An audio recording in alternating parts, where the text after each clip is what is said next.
সোনা সোনা সোনা লোকে বলে সোনা, সোনা নয় যত খাঁটি, বলো যত খাঁটি তার চেয়েও খাঁটি বাংলাদেশের মাটি। কক্সবাজারের মাঠ জুড়ে এখন সোনালী ধানের গ্রান। শুরু হয়েছে আমন ধান কাটার মৌসুম।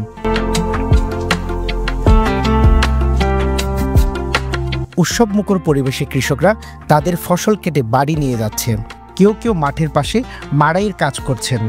দলবদ্ধভাবে ধান কাটা এবং মাড়াইয়ের কাজে ব্যস্ত সময় পার করছেন চাষিরা। বাম্পার ফলনের আনন্দে চাষিরা নতুন স্বপ্ন বুনছেন। জেলার 9টি উপজেলায় বিভিন্ন জমিতে এখন শোভা পাচ্ছে আগাম জাতের রোপণ আমন ধান। সোনালী ধানের ঘ্রাণে ভরে উঠেছে মাঠ। সব জায়গায় চলছে ধান কাটার উৎসব। এই বছর উৎপাদন লক্ষ্যমাত্রা ছাড়িয়ে যাবে বলে আশা কৃষকদের, যা মনে বাড়তি উৎসাহ যোগাচ্ছে। অন্যান্য বারের তুলনায় এবার ধানের ফলন ভালোই হয়েছে। কৃষকরা বলছে এই বছর প্রতি কানি জমিতে 70 থেকে 80 আড়ি ধান আশা করছে তারা, যা বাজার মূল্য হতে পারে 20 থেকে 25 হাজার টাকা।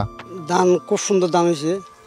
ধান অন্য বছর তো একটা কম, বছর দাম বেশি, কষ্ট বেশি। ধান 80 হাড়ির দাম হিসাব করতে গেলে প্রায় 20-25 হাজার টাকা হবে।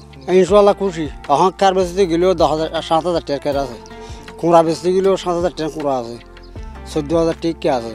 লাভ গুণার নেব তো মানে অনেকখানি বইজার বেচা, তার 5,000 টাকা। এখন দাম যদি 30,000 বেচা গেলে 35,000 নন না, এরকম কি খরচ হইয়ে না।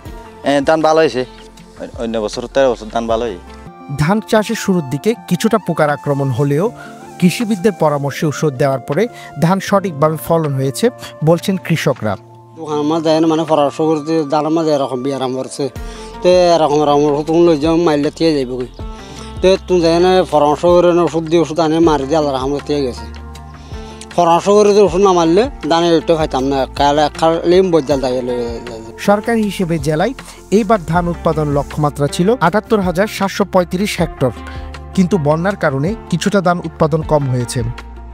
উৎপাদন হয়েছে ৭৭,৮৩৫ হেক্টর, যা লক্ষ্যমাত্রার চেয়ে ২% কম। তবে গত বছরগুলোর তুলনায় ধানের ফলন এইবার বেশি বলছেন কৃষি কর্মকর্তা। আমাদের এই বছরের টার্গেট ছিল হচ্ছে ৭৮,৭৩৫। এবারে আমাদের আসলে একটু বন্যার কারণে আমাদের একটু সামান্য কম হয়েছে, যেটি আমাদের লক্ষ্যমাত্রা চাইতে মাত্র 2% কম। আমাদের লক্ষ্যমাত্রা অর্জন হয়েছে হচ্ছে ৭৭,৮৩৫। এবারের ফলনটা খুবই ভালো বিগত বছরের তুলনায়। ধান মাড়াইয়ের সময়ও স্থানীয় কৃষকদের মধ্যে সহযোগিতার এক আবহ সৃষ্টি হয়েছে, যা কৃষি সংস্কৃতির একটি গুরুত্বপূর্ণ অংশ হিসেবে দেখা যায়। মুক্তাদিল জয়, পেনওয়া নিউজ।